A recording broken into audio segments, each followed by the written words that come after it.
As jy nou lang gelede dink, dan sien jy onthou, daai dingetjie op die skerm is nou 'n sleutel.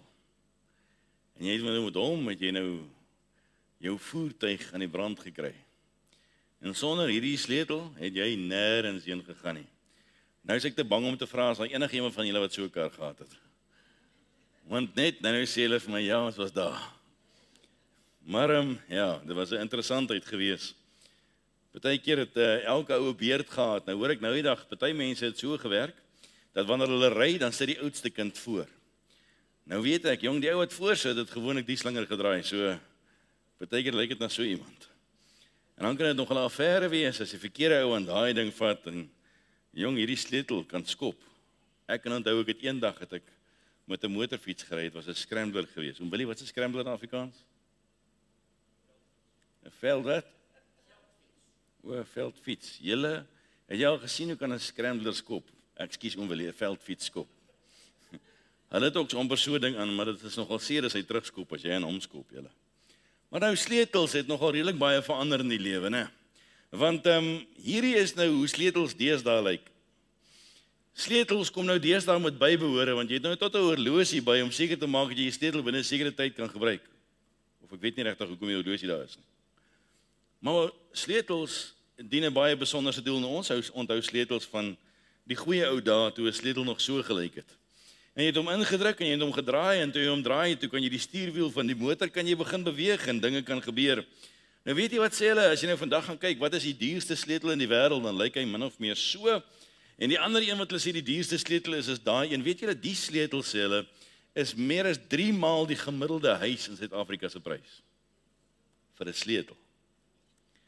So sleutels kan duur wees en sleutels kan goedkoop wees, en elke sleutel het sy eie doel en sy eie saak. En so is daar in die geestelike lewe, is daar ook sleutels vir jou en vir my gegee. Dinge wat ons in ons lewens kan toepas, dinge wat ons in ons lewens kan gebruik, om op die einde van die dag daar te kom waar God wil hê ons moet kom. Jy sien, sonder die sleutel gaan jy nie kom van punt A na punt B nie. En so in ons geestelike lewe is dit presies dieselfde gedagte. Maak nie saak hoe fancy jou sleuteltjie is nie. Maak nie saak wat jy dink jou sleutel beteken nie. Daardie sleutel is die bron waardeur jy kan kom van punt A na punt B. En ek wil graag met u praat oor hierdie sleutels. Filippense 1 gaan ons uitlees in die woord van die Here. Filippense 1 vanaf vers 1.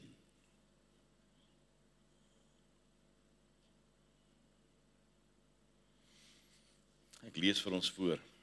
Hy sê, Paulus en Timoteus, diensknegte van Christus Jesus, aan al die heiliges in Christus Jesus wat in Filippi is, saam met die opsieners en diakens, genade vir julle en vrede van God, onse Vader en die Here Jesus Christus. Ek dank my God elke maal as ek aan julle dink.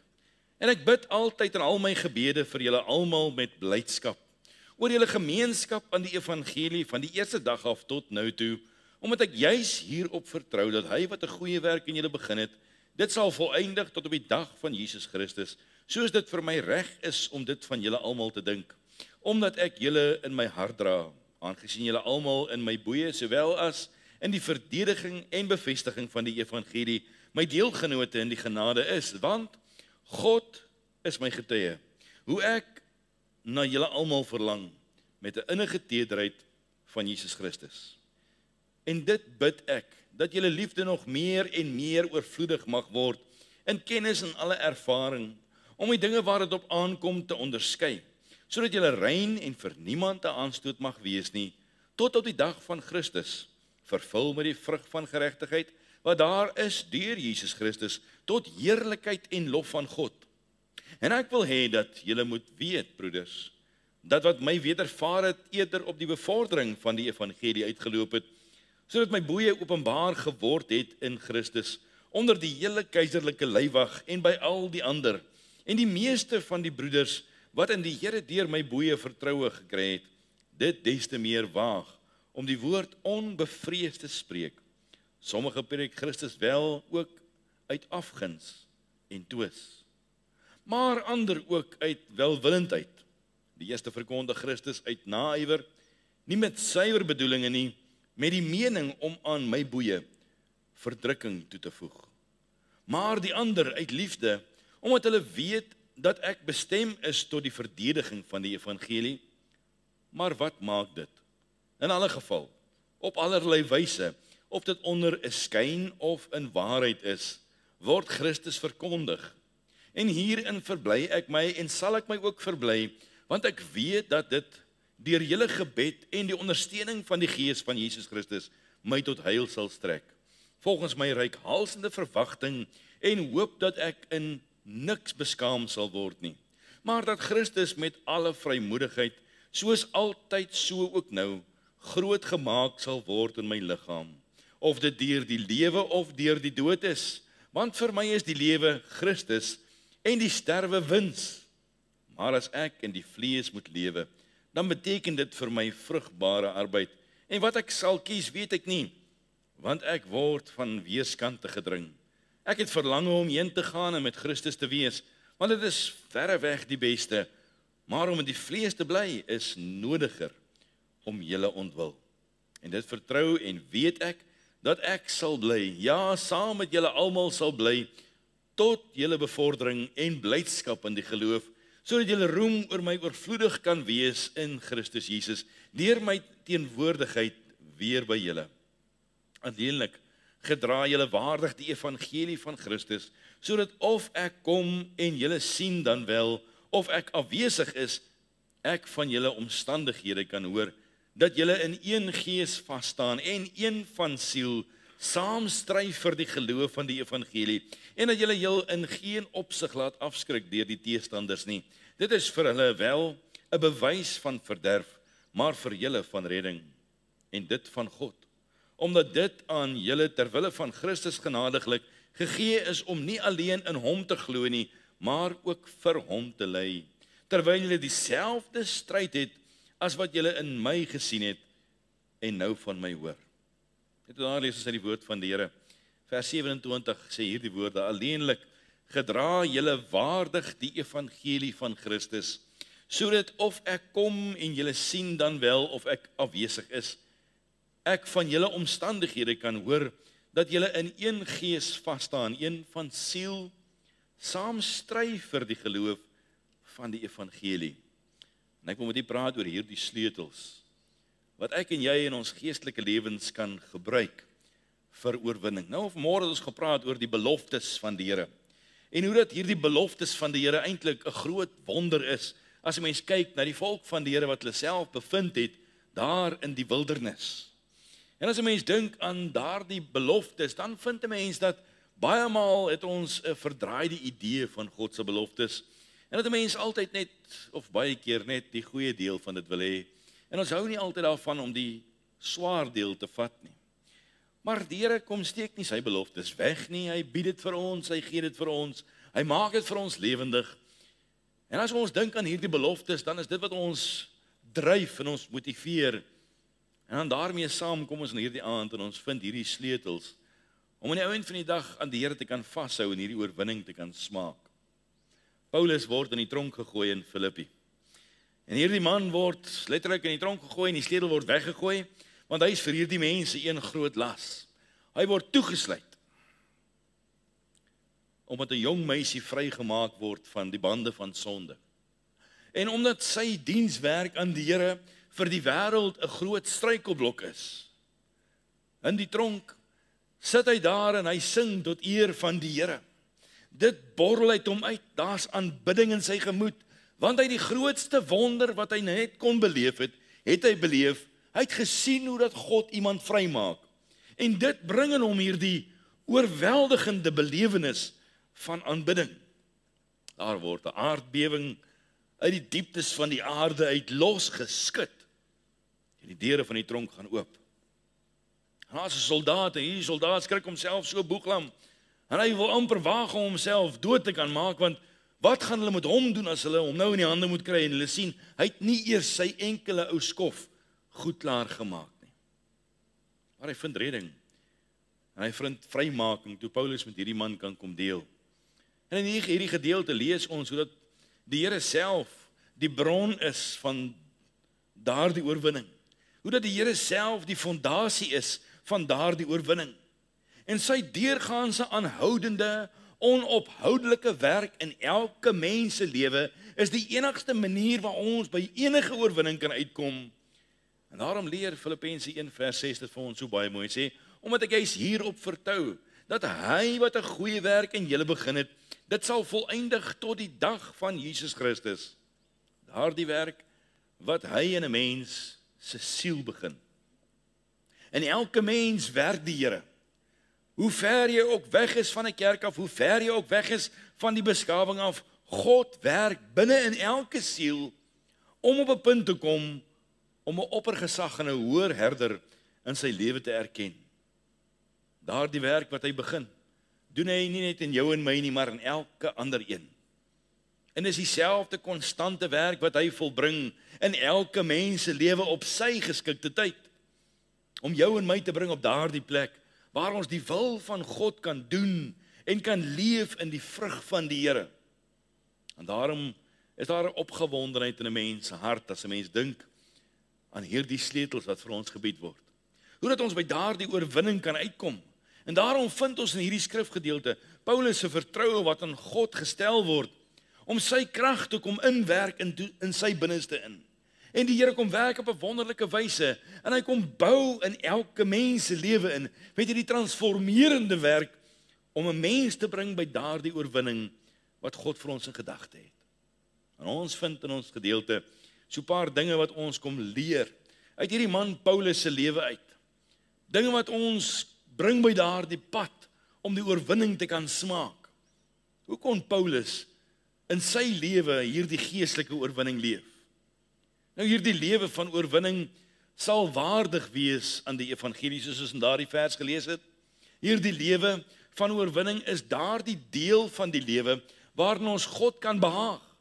En ja, ons leef een van twee lewens vanaand, of 'n lewe wat God behaag, of 'n lewe wat God nie behaag nie, of 'n lewe van vrugbaarheid, of 'n lewe wat nie geken word aan die nodige vrug nie, of 'n lewe van oorwinning, of 'n lewe van loop en val. En om by daardie oorwinnende lewe te kan uitkom, is daar vir ons 'n paar dinge in hierdie gedeelte opgeteken, dinge waar sonder ons nie die oorwinning kan smaak, net soos hierdie gemeente van Filippi, kan ons ook sukkel en stry om nie die oorwinning te kan smaak nie. Dinge waar sonder geen gemeente die vrug sal beleef en die oorwinning kan beleef nie. So kom ons kyk na so 'n paar van hierdie gedagtes. Die eerste een vind ons in vers 1 van ons geleesde gedeelte, waar die woord van die Here sê, Paulus en Timoteus, diensknegte van Jesus Christus, aan al die heiliges in Christus Jesus wat in Filippi is, saam met die opsieners en die hakens. So in hierdie woorde vind ek hierdie man Paulus en Timoteus is besig om as diensknegte te werk van Jesus Christus. En die punt wat ek graag na julle toe wil oorbring is, die eerste sleutel vir hierdie oorwinning is om te fokus op die Here Jesus Christus. Jy sien, ons as mens het hierdie flaw in ons lewe, dat ons wil baie keer die aandag fokus op my swaar en op my seer, op my moeite en op my lewe, op dit wat ek behaal, dit wat ek bekom, dit wat ek bereik, dit wat ek het, of dit wat ek dalk nie het nie. Maar nou kom Paulus en hy kom wys sy aandag alles op Jesus. Hy's net die dienskneg. Hy is nie die een oor wie dit gaan nie. En hy's besig om te ywer ter wille van die Here, ter wille van die heiligheid van God, ter wille van die eer van God. En hy definieer homself op dieselfde vlak as al die ander opsieners, as al die ander diakens, as al die ander wat saam wil ywer vir die eer van die Here. In Handelinge 20 vers 28 sê die woord: Gee dan ag op jouself en op die hele kudde, waaroor die Heilige Gees julle as opsieners aangestel het, om as herders die gemeente van God te versorg, wat hy deur sy eie bloed verkry het. Jy sien in hierdie proses, sien ons hoe die fokus van die lidmate van Filippi af oorgeskuif word na Jesus toe. Hulle kom sê nie vir hierdie mense, ons is diensknegte van die gemeente nie. Hulle kom sê nie, hulle is diensknegte van 'n individu nie. Hulle sê hulle is diensknegte van die Allerhoogste God, van die Here Jesus Christus. En al wat Paulus is, en hy is tevrede daarmee om 'n diensknegt vir Jesus te wees. En hy ywer om 'n diensknegt vir Jesus te kan wees. En hy ywer met alles wat hy het om deel te wees van die opsienewerk van die gemeente. En hy kom skuif in die heel eerste hoofstuk van hierdie boek Filippense die klem van hom af na die een vir wie hy werk. Want hy het geen kapasiteit in homself nie. En hy het geen autoriteit in homself nie. En hy is nie eens in die prentjie nie, want dit gaan oor God en dit gaan oor God se gemeente. Paulus wil nie meer selfgesentreerd wees nie. Paulus wil nie meer die middelpunt van alles wees nie. Paulus wil nie meer die anker van elke ding wees, en as hy nie daar is nie, dan gebeur dit nie. Daarom sê hy, ek wil net soos al die ander, wil ek deel hê aan die dienswerk van Jesus Christus. Nou hierdie diensknegt, volgens die oorspronklike taal, is 'n baie besonderse woord. Dit praat van hierdie doulos. Ek het al 'n bietjie oor die gedagte gepraat. Hierdie doulos, volgens die oorspronklike taal, praat van 'n bondslave. Iemand wat gewillig is om diensbaar te wees. Iemand wat nie meer aan homself behoort nie, maar aan die een wat hom gekoop het. Nou ek het al vir u verduidelik, en ek gaan dit vanaand weer 'n keer verduidelik ter wille van iemand wat dit dalk gemis het. Hierdie bondslave, hierdie doulos slaaf, is iemand wat nou alreeds vir 7 jaar homself aan sy heer verkoop het. Hy word op 'n mark, op 'n veiling gekoop, en dan werk hy vir 7 jaar vir sy heer, vir sy meester, en na 7 jaar het hy die keuse om vry te kan wees en los te kan wees, en aan te kan gaan met sy lewe, en dan kom hierdie man by die plek waar hy die keuse het om weg te kan loop, en hy het klaar gewerk. Sy lewe word nou weer deur homself besit. Sy lewe gaan nou weer oor homself. Dis sy keuse nou, of hy die lewe vir homself wil geniet, en of hy die lewe vir sy meester wil leef. En as hy dan sy meester wil eer, dan het hy die keuse om te sê, maar ek is bereid om myself uit te verkoop, om nie meer deur myself besit te word nie, maar om 'n diensknegt te wees van my meester. En dan word daar van hierdie man 'n galeislaaf gemaak. En veral vir die mense wat dan op die skepe gewerk het, was hierdie so iemand gewees wat dan letterlik in die onderkant van die boot ingeklim het, en hy dan geroei. Hy het saam gewerk daar in die onderste deel van die skip, daar waar dit bloed en sweet is, daar waar dit moeilik en swaar is, daar waar jy die dag sien, se son nie sien skyn nie. Maar hierdie diensknegt is so uit die prentjie uit, dat hy onder die oppervlak wil funksioneer, dat hy daar in die donkerte wil funksioneer, om maar net sy koning of sy meester te kan verheerlik, of maar net 'n diensknegt te wees. Paulus wil so, onder die oppervlak wil hy 'n diensknegt wees. Hy wil daar die diensknegt wees, wat nie self op die voorgrond getree het nie, maar hy wil daar onder in die diepte van die skip, wil hy saam roei en saamwerk, vir die fokus daarvan, dat hier die skip daar by die plek sal uitkom, waar God dit wil hê. Hierdie ou evangelieskip van hierdie gemeente, hierdie skip wat die woord na die wêreld toe moet uitneem, hierdie ou bootjie wat moet float in die lewe, is hy een van die mense wat daar waar niemand sien nie, saam wil roei, saam wil ywer, saam wil werk. En daarom plaas hy die fokus weg van homself af en oor na Jesus toe. Hy wil nie meer gedien word nie, maar Jesus moet gedien word. Hy wil nie meer gehoor word nie, maar Jesus moet gehoor word. Hy wil nie meer gesien word nie, maar Jesus moet gesien word. Hy is die meester en Paulus net die diensknegt. En oorwinning is alleen moontlik, vriende, as ek en jy op hierdie plek in ons lewe kom te sê, Here, sit my agterweg. Steek my diep binnekant weg, dat ek daar waar geroei moet word vir die oorwinning, wat hierdie skip hier na vorentoe begin dryf, sit my daar diep weggesteek, Here, sodat ek nie op die voorgrond sal wees nie, maar dat U die fokuspunt sal wees. Geestelike oorwinning is nie jou en my oorwinning nie. Dis nie jou en my vernuftigheid nie. Dis nie jou en my gawe om te kan roei. Dis nie jou en my vermoë. Dis nie jou en my fiksheid nie. Dis nie jou en my sterkpunte nie. Dis die Here se oorwinning. Dis sy krag. Hy is die bron, hy is die karakter, hy is die oorsprong, hy is die doel van daardie oorwinning en sy vrede en sy vervulling in my lewe. Jy sien, sonder dit kan jy die wêreld nie oorwin nie. Sonder om daar by daardie plek te kom, die fokus van jouself al weg te vat en dit op Jesus te plaas, kan jy nie oorwin nie, want elke keer as jy in die kortste end trek, dan voel jy te nagekom. Elke keer as dinge skeefloop en nie soos wat ek dit wil hê nie, dan voel jy te nagekom. En ons ontneem onsself van die moontlikheid van oorwinning, omdat ons self in die pad staan. Psalm 106 vers 15 sê, toe het hy hulle gegee wat hulle gevra het, maar in hulle siel 'n maarte gestuur. Jy sien, party mense kan die oorwinning smaak in die vlees, maar 'n maarte in hulle gemoed beleef.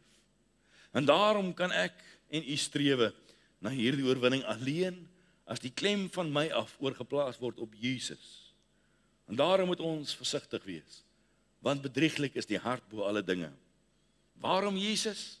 Want enige ander plek op wat die fokus is, gaan ons teleurstel. Jesus alleen, want enige iets anders gaan ons faal. Enige iets anders gaan ons faal. En daarom het ons nodig om by die plek te kom, om te sê ons fokus op niks anders meer as Jesus Christus en hom as gekruisigde. Ons vind hierdie woorde vele kere in Paulus se lewe. Vele kere in Paulus se bediening sien ons hierdie man kon die oorwinning beleef, omdat hy keer op keer gesê het, nie ek nie, maar Christus. Omdat hy keer op keer gesê het, moenie na my kyk nie, maar volg hom. Daar die klemverskywing van die vlees na die gees. Van die aarde na die dinge daarbo. Daarom kan ons gedagtes dag vir dag vernuwe word. Daarom kan ons lewens so verander word en ons kan deel hê aan hierdie medewerking in die naam van die Here. Mede-arbeiders tot eer van God. Net soos wat Paulus in boeye was, kan ons in daardie boeye deel. Net soos wat Paulus daardie diensspan van die hemel gelei het, kan ons deel wees van daardie diensspan van die hemel. Ons kan deel wees aan daardie aktiewe vennootskap om die werk van God te kan volbring. Alleen as Jesus die fokus is. Ons as kerk kan doen wat ons wil. As Jesus nie die fokus is nie, gaan ons baie skade maak. Ons as gemeente kan alleen fokus op Jesus en as ons fokus op Jesus kan ons oorwinning behaal. In jou werk, in jou besigheid, in jou familie en waar jy jouself mag vind, as jy nie fokus op Jesus nie, gaan eers iemand anders iemand seermaak of teleurstel. Daarom moet ons sê, Here, help ons asseblief, dat ons die fokus van ons af sal skuif oor na U toe. Here, ons is net die diensknegt, U is die meester. Die tweede sleutel wat vir my uitstaan, vind ons in vers 4. Hy sê, en ek bid altyd in al my gebede vir julle almal met blydskap. Nou vriende, die ou wêreld het hierdie manier, ons dink aan die wêreld en dan dink ons die wêreld draai rondom intelligensie. En vandag se tyd is dit nou al baie fancy, ons het nou al tot artificial intelligence, dit raak nou baie fancy, maar ons besef nie altyd nie dat die wêreld draai eintlik rondom emosionele intelligensie. En as ek na hierdie vers kyk, dan sien ek dit. Hy sê, ek bid altyd in al my gebede vir julle almal met blydskap. Daarom is die tweede sleutel vir oorwinning in jou geestelike lewe, fokus al jou aandag op dinge waaroor jy kan bly wees. Jy sien, om te kan bly wees beteken ek kan dankbaar wees. En as ek nie dankbaar is nie, gaan ek nie blydskap hê nie. As ek nie blydskap gaan hê, gaan ek nie dankbaarheid hê nie. Maar daarom moet ons so fokus op dit wat ons blydskap gee. Daarom moet ons so waardering in ons harte hê vir dit wat God vir ons kom doen en ons kan dit so maklik mis. Te midde van die stryd, te midde van die aanvalle, te midde van teenkanting, te midde van leuns, te midde van duisternis, te midde van die tronk, is hierdie man vol van blydskap. Wat 'n kosbare blydskap, want dit is 'n blydskap deur God gewerk. En so kan ek en jy rejoice in die Here. In hierdie boek vind ons hierdie woord 16 keer oorgeskryf, hoe dat hulle aangemoedig word om te fokus op die blydskap. Ek herhaal, verbly julle. En ek gaan nie moeg word om vir julle te sê, verbly julle nie, want ons het soveel om verbly te wees. O vriende, dink bietjie aan die gedagte. Ons is kinders van die Here. Ons is in die sorg van die Here. Ons het die ewige tuiste in die hemel. Ons is nie meer vasgevang in die bande van sonde nie. Ons is vrygemaak van die duisternis en niks kan ons skei van die liefde van God nie. Hoe wonderbaar is dit om vandag te dink aan die gedagte dat ons behoort vol blydskap te wees. Maar baie maal is ons negatief. Baie maal is ons pessimisties. Baie maal is ons onder die weer. En daar is nie meer hierdie blydskap in ons harte nie, want ons is nie meer so dankbaar soos ons behoort te wees nie. En ons is nie meer so opgewonde en ons word nie meer gedring deur hierdie blydskap nie.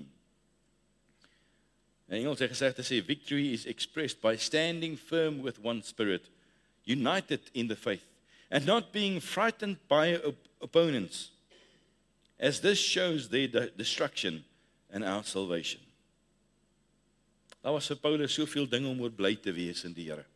Ja, hy het baie dinge gehad waaroor hy kon moan, maar as hy op een plankie uit die see uitdryf, dan sy dankbaarheid uit die see uitgedryf. En hy kon baie gemoan het oor die klippe waarmee hy gegooi was, maar hy was dankbaar gewees en vol blydskap gewees toe hy kon opstaan, en hy is nie dood nie, en hy stap terug na dieselfde mense toe en sê, wag, ek wil julle graag vertel. Daarom kan ons sien dat hierdie blydskap in hierdie man se lewe was, want niks kan ons skei van die liefde van God nie. En hy was vol van blydskap en hy het geweet in sy swakheid sal God sy sterkte volbring. Paulus is vol van blydskap omdat hierdie gemeente die eerste gemeente is wat gestig is in Europa. Op hierdie sendingreise wat hy beleef. Hy het iets behaal in Europa. Dit was die begin van die kerk in Europa. En hierdie man is opgewonde en vol blydskap oor wat God bereik het. En God het hom gebruik om dit te kan doen. Kan jy jouself indink? Hy is opgewonde en vol blydskap, omdat hy deel het aan die baanbrekerswerk. Hulle is die eerstes wat dit bereik het. Hulle is die eerstes wat dit gedoen het. Hy sê, sluit my maar toe. Doe maar wat julle moet doen. Maar die werk gaan ek doen met blydskap. Want God gaan dit gebruik. En baie keer kyk ons en sê, nee, ek wil nie dit doen nie. Daar's te min betrokkenheid. Nee, ek wil nie dit doen nie, daar's te min belangstelling. Nee, ek wil nie dit doen nie, ek's te moeg. Nee, ek wil nie dit doen nie. Daar's baie redes hoekom ons baie verskonings het. Want hier diep in ons binnemens is ons ontevrede. En rebelleer ons. En hier in ons binnemens het ons baie keer stryd in plaas van blydskap. En daarom sukkel ons om oorwinning te kan beleef. Hy weet die ou duiwel is nie tevrede nie. Maar hy beleef hierdie oorwinning. Want die Here werk 'n blydskap in sy siel. Paulus is ook vol blydskap oor die uitbreiding van die evangelieboodskap. Al sê hy dit het hom gekos. Dit was vir hom 'n moeilike paadjie geweest, maar eer die Here. Wat 'n wonderlike voorreg, ek het deel daaraan. Dit maak hom opgewonde, want vir Paulus was die lewe regtig Christus en die dood regtig 'n baken. Vriende, ons sal deel in hierdie blydskap alleen, as ons daarin kan deel. Hy het dit geleef, en hy het hierdie kostelike blydskap beleef, omdat hy dit geleef het. Vir hom is die lewe Christus, en die sterwe is 'n wins. En selfs binne in die tronk was vir Paulus 'n geleentheid, om hierdie blye boodskap te kan deel. Daarom kon hy deel in die blydskap, daarom kon hy deel in die oorwinning, omdat hy beleid was, in die tronk waarin hy sit, om die blydskap van Jesus te verkondig. So vriende, ons kyk soms so na ons as Christendom, en dan wonder 'n mens, waar is die blydskap? As ons blydskap gekoppel moet wees aan ons oorwinning, hoeveel oorwinnings is daar? As ons oorwinnings gekoppel moet wees aan ons blydskap, hoeveel blydskap is daar? En daarom kan ons leer van Paulus in hierdie gemeente.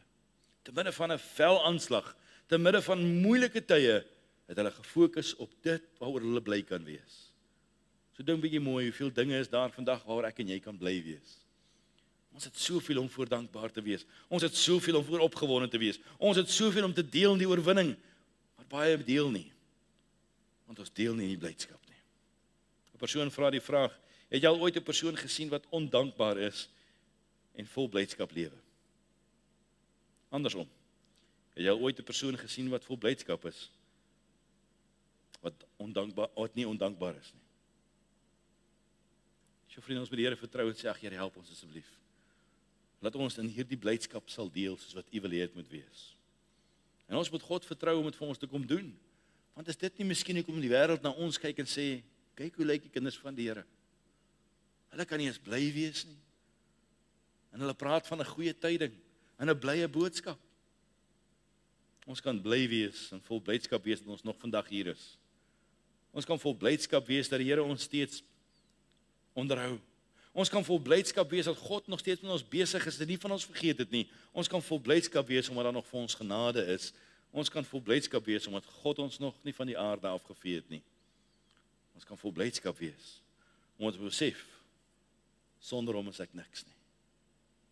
Maar met hom loop ek 'n bende storm en met hom spring ek oor 'n muur. Ja, jy sien, soms kan ons so fokus op die skete. Soms kan ons so fokus op die waarom nie.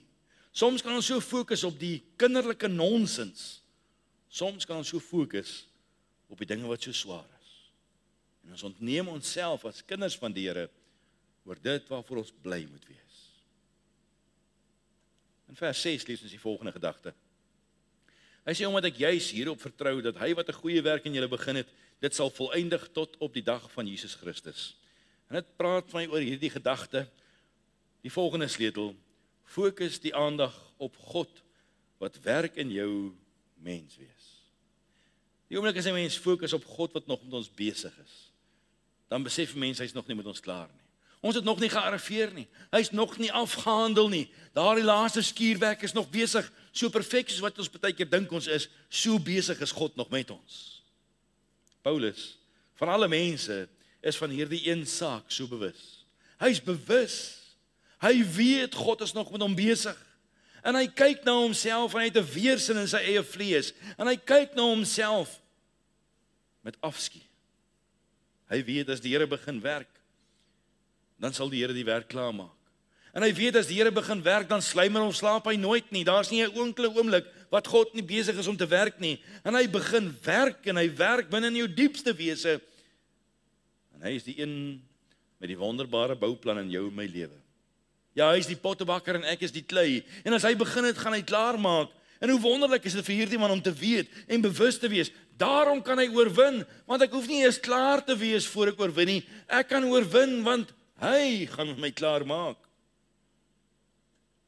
En as hy begin werk, dan werk hy ook in jou en my. En God slymer of slaap nooit nie. Hy's besig die hele tyd om in elkeen van ons te kom werk. Hy raak nie besig op 'n ander plek voor hy met my klaar is nie. Nee, hy is alomteenwoordig en hy's almagtig. Hy verloor nie so 'n bietjie belangstelling soos baie van ons baie keer maak. Ek is mos nou een van daai u-persoonlikhede. So, ek begin 'n ding en dan kom ek aan die gang en dan sien ek, jong, dit raak net 'n bietjie boring en dan skuif ek my een kant toe. Nou wil ek die volgende stukkie hout vat en dan wil ek weer begin werk. God werk nie so nie. Dit wat hy begin het, dit maak hy klaar. Hy verloor nie belangstelling nie. Hy vergeet nie waarmee hy besig was nie. Hy vergeet nie waar hy laaste gewerk het nie. Hy vergeet nie waar hy sy tools neergesit het nie. Hy bly besig tot binne in die tronk. Paulus dra hier die belofte in hom rond, dat hy weet hy nie perfek is nie. Want as God nog met hom besig was, hoe kan hy perfek gewees het? Dat hy vol foute is, en dat niemand hom kan verlos behalwe die Here nie. Dat niemand hom kan vrymaak van hierdie uitdaging in sy lewe, behalwe God nie, maar dank God, hy's steeds besig met hierdie man Paulus. En hy en jy kan deel in hierdie opgewondenheid, want God is steeds besig met jou en my. En hierdie waarheid het hierdie man in hierdie gemeente oorgedra. Want in 'n gemeente kan 'n mens so baie maklik in skouerskuur besig raak, kan ons so baie maklik in bedieninge besig wees, kan ons so baie besig raak met baie dinge. En ons bly almal onvolmaakte mense. Ons bly almal maar net sondige mense en so maklik kan nou die fokus verloor en daarom het ons nie baie keer die oorwinning nie, maar as ons maar net God toelaat om aan te hou, om te werk in ons harte. Hy fokus daarop dat hy nog nie die medalje van eer ontvang het nie. Maar hy weet dat God steeds met hom werk. En vriende, ek kan vandag met groot vrymoedigheid ook in die gemeente staan. En met groot opgewonde in my hart kan ons deel in die oorwinning wat God vir ons wil kom gee. Nie eendag nie, nou net hier vandag, wat ons weet, God bly besig. Nooit het daar enige iemand hier ingestap wat volmaak was nie, en nooit het daar enige iemand hier uitgestap wat volmaak was nie. Maar God het ons om mekaar toevertrou, om mekaar aan te moedig, om die oorwinning te kan behaal, keer op keer, dag vir dag, weer en weer. En dank God vandag, want hy is nog nie met ons klaar nie. My oorwinning hang nie af van hoe klaar God met my is nie. My oorwinning hang af van hy wat met my besig is. Want ek wonder nie of hy werk in my vir oorwinning nie. Ek weet dit is sy plan. Ek weet dit is sy wil. Daarom kan ek maar net sê, Here, hou aan. Doen wat U wil doen, Here. Werk wat U wil werk, Here. Want U alleen is waardig. Die kruis was nie 'n nederlaag vir die Here gewees nie. Dit was 'n oorwinning. En weet jy wat, vriende, hy wil sy kruiswerk in jou en my lewe kom afhandel. Ja, jy sien die dag toe jy hart vir die Here gegee het jy gedink, dis nou alles. En kort voorlang kom jy agter, ek het nie so mooi verstaan nie. Daar's nog so 'n groot deel wat ek nog nie eens besef het nie. Maar Here, kom en doen die oorwinningswerk van die kruis in die diepste deel van my wese. Die graf was nie 'n nederlaag gewees nie. Die graf was 'n oorwinning gewees. En ons kan saam met hom sterf aan onsself en ons kan saam met hom opstaan. En as ons hom gaan vertrou daarvoor, dan kan ons deel in die oorwinning van selfdood. Dan kan ons deel in die oorwinning van klaar met my eie ek. Dan kan ons deel in die oorwinning van vriende, glo my, dis die grootste oorwinning wat ek en jy persoonlik kan beleef, wanneer ons klaar maak met ek. Sjoe, Here, wat 'n wonderlike wete, dat die werk wat hy mee begin het, dit sal hy volbring. En sy planne is volkome planne vir jou en vir my. En hy het aangename gedagtes aangaande jou en my. En wanneer ek dit onthou, dan help dit my om te kan oorwin, te midde van die feit dat ek weet, ek gaan deur die strikke van die lewe, en die moeilikhede van die lewe. Maar my oorwinning hang nie af van die werke wat ek klaar gemaak het nie. My oorwinning hang af van die een, wat die werk in my klaar maak. Maar dan lees ons in Filippense 1 vers 21, vers 23 en vers 24. Hy sê, want vir my is die lewe Christus nie sterwe wins, want ek word van weerskante gedring. Ek het verlang om heen te gaan en met Christus te wees, want dit is verreweg die beste, maar om in die vlees te bly, is nodiger om julle ontwil. En die volgende sleutel wat ek hierin vind, is hierdie woorde, om te fokus en die aandag te plaas op die prys van die evangelie. Hierdie man sê, ek's bereid om aan te gaan met die werk. Ek's bereid om die swaar pad te loop ter wille van dit wat God vir oorwinning wil gebruik. Want vir my is die lewe Christus en die sterwe is 'n wins. En ek word gedring.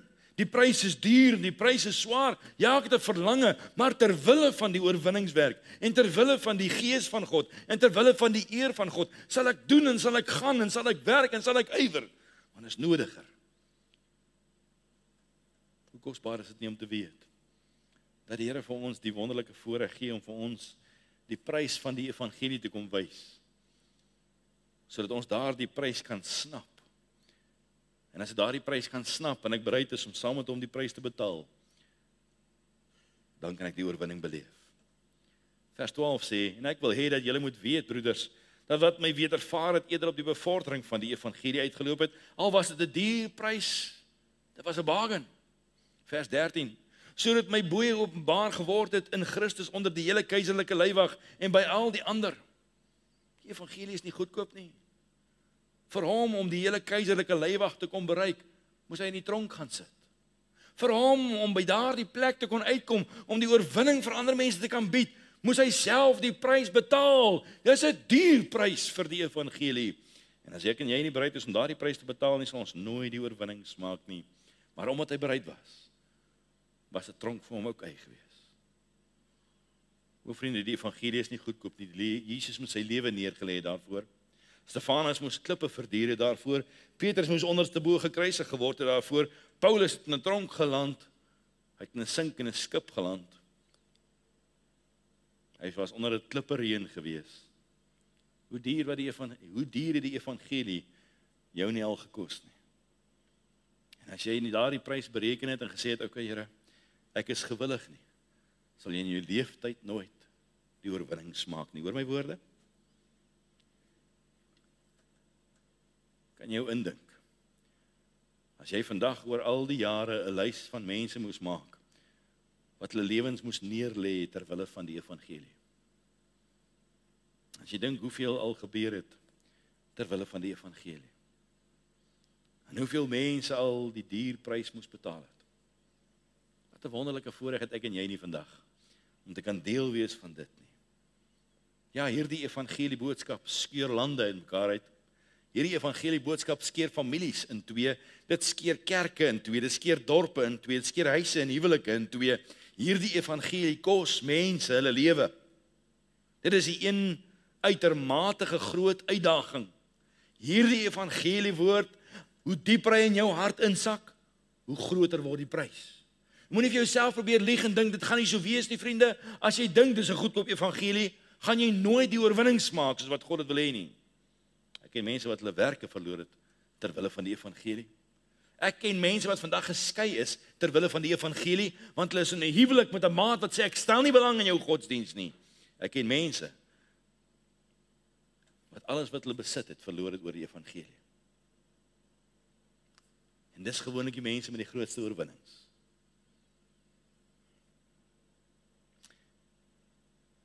En hier is vandag die kruks van die gedagte. As die evangelie van redding in jou lewe tot hiertoe net goedkoop was, vriende, verstaan jy presies hoekom jy vandag die oorwinning het nie. Dan moet jy gaan seker maak of dit die regte evangelie is. Dan moet jy gaan seker maak of dit die blywende evangelie is, wat harte en lewens in ewigheid verander. Want die eksklusiwiteit van die evangelie is wat daar die drastiese verskil maak in 'n lewe. Die volgende een vind ons in vers 7. Hy sê, soos dit vir my reg is om dit van julle almal te dink, omdat ek julle in my hart dra, aangesien julle almal in my boeye, sowel as in die verdediging en bevestiging van die evangelie, my deelgenote in die genade is. En ek sien daar die sleutel om te fokus op die korrekte perspektief. Hierdie man kon homself bejammer het, en ek lees hierdie vers vir u weer 'n keer. Daai kant toe. Soos dit vir my reg is om dit van julle almal te dink, omdat ek julle in my hart dra, aangesien julle almal in my boeye, sowel as in die verdediging en bevestiging van die evangelie, my deelgenote in die genade is. Hulle kon gemoun het oor die boeye, hulle kon gemoun het oor, omdat hulle die hele tyd op verdediging moet wees, hulle kon gemoun het oor, omdat hulle moes deelgenote wees aan sy boeye, hulle kon baie gemoun het oor, waarom moet ons deur dit gaan, waarom word daar nie vir ons oorwinning bedien nie, maar oorwinning word nie bedien nie. Oorwinning is 'n keuse. En dit alles hang af van jou perspektief in die geestelike lewe. So sal jy bereid wees om te deel in die boeye, terwille van die evangelie? Sal jy bereid wees om te deel in die verdediging en die bevestiging van die evangelie? Sal jy bereid wees om 'n deelgenoot te wees van die genade van God? Al is die prys hoe duur. Want as dit die geval is, vriende, dan het jy die regte perspektief. Maar ons kan so sulk oor die ou lewe. Ek kry myself so jammer. Ek het dit al in die bediening beleef. Myself so jammer. Here, het jy gesien wat nou weer gebeur het? Here, het jy gesien wie wat nou weer gesê het? Here, het jy gesien wie wat nou weer gedoen het? En ons mis dit. Daarom sukkel ons om die oorwinning te behaal. As ek by hierdie punt kom, te praat die Here met my so duidelik soos daglig. Wil jy regtig deel in die murmurering? Of wil jy nie dalk maar deel in die regte perspektief nie? En as dit gebeur, dan jy hierdie hartklop in jou siel, wat jou dring en jy kan jouself nie keer nie, want hy dryf jou uit om in sy oorwinning te leef. Paulus kon een van twee dinge beleef in hierdie stadium. Hy kon negatief wees oor sy boeye, hy kon negatief wees oor al die verdrukking, al die verlange, hy kon negatief wees oor die min liefde wat daar is, hy kon negatief wees oor iemand wat alweer aanstoot neem. Maar hy kon positief wees om die evangelie te bevorder. Hy kon positief wees oor die verdediging van die evangelie, want wat 'n groter voorreg is daar in die lewe, om vas te staan en te ywer en te werk en te doen, want 'n siel word bereik. Hy kon positief wees om aan die brand gesteek te word vir die eer van die Here. En hy kon gedring word deur daardie oorvloedige liefde. En dan is daar geen hindernis nie. En Paulus hou in hierdie gemeente voor, dat hulle een van twee keuses het. Dis of hierdie perspektief, of hierdie perspektief. Wat is vandag ons perspektief in ons dienswerk vir die Here? Het ons ook 'n vreesbevange ingesteldheid? Het ons ook 'n murmurerende ingesteldheid? Het ons ook 'n selfbejammerende ingesteldheid? Het ons ook die ingesteldheid van die vlees, of het ons die ingesteldheid van die gees? Want dit is hy wat die oorwinning bewerk.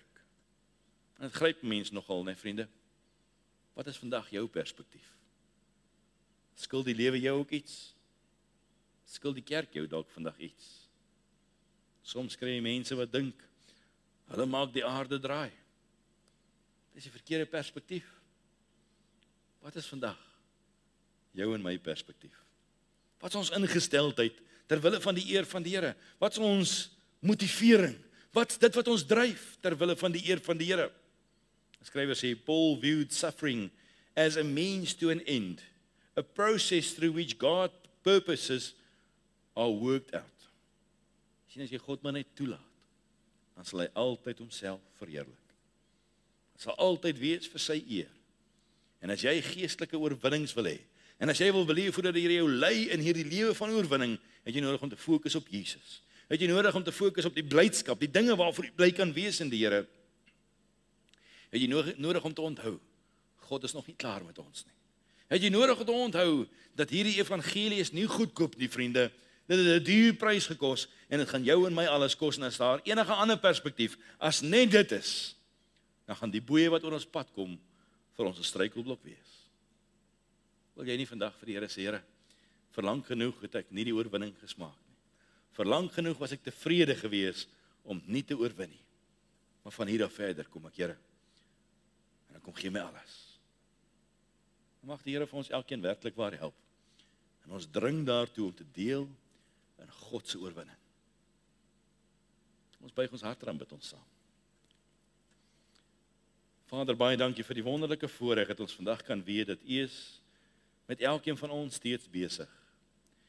En Here, U is so besig met ons omdat U stukkie vir stukkie van ons lewe kom wegkerf wat nie is wat U wil hê dit moet wees nie. En dankie Here dat ons kan weet dat daar vir ons oorwinning is te midde van dit wat U kom wegkerf. Dis juis die voorreg, Here. Ons kan oorwinning behaal juis omdat U kom wegkerf. En dit alles hang af van wat ons perspektief van die lewe is. So Here, help ons asseblief om die korrekte perspektief te hê. Ja, ons kan moan en ons kan groan oor elke ding wat nie is soos ons dink dit moet wees nie. Of Here, ons kan deel in die oorwinning en U toelaat om te doen dit wat U wil hê dit moet wees. Daarom bid ons dit. Ons begeer dit, Here, om te deel in U oorwinning. In Jesus naam vra ons dit. Amen.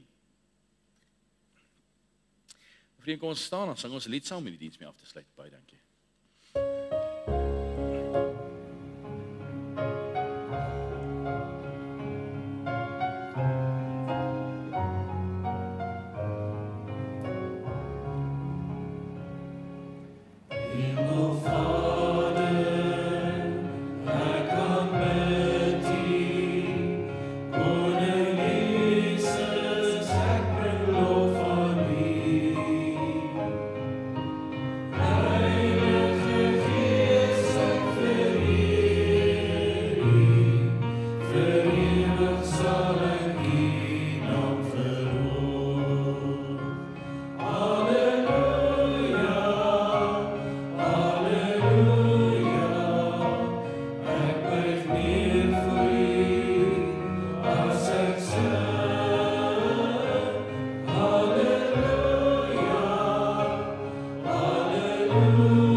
Baie dankie vir elkeen wat vanaand hier was. Ons nooi vir 'n koppie koffie na die tyd. En mag U daardie seën en oorwinning van die Here in hierdie week geniet. Mag die genade van ons Here Jesus Christus, die liefde van God, ons hemelse Vader, die gemeenskap van die Gees van God, U lei tot geestelike oorwinnings. Tot hy ons kom haal. Amen.